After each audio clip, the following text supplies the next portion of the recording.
McDonald's বিমুখ হচ্ছেন মার্কিনরা। এক্ষেত্রে নেপথ্যে উচ্চ মূল্যস্ফীতি। কারণ ব্যয় সাশ্রয়ে মার্কিনরা ফাস্ট ফুডের বিকল্প খুঁজতে বাধ্য হচ্ছেন।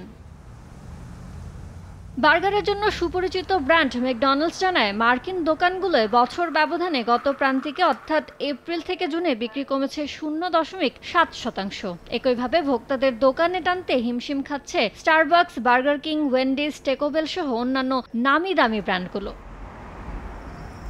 কেবল যুক্তরাষ্ট্র নয়, রীতিমতো সারা বিশ্বে কঠিন পরিস্থিতির মুখে ম্যাকডোনাল্ডস। বছরের প্রথম প্রান্তিকের তুলনায় দ্বিতীয় প্রান্তিকে বিশ্বব্যাপী এই ফাস্টফুড চেনটির বিক্রি 1% কমে গেছে, যা বিগত 13 প্রান্তিকে অর্থাৎ 3 বছর 3 মাসের পর প্রথম। কোম্পানির সামগ্রিক আয়ও কমেছে 1%।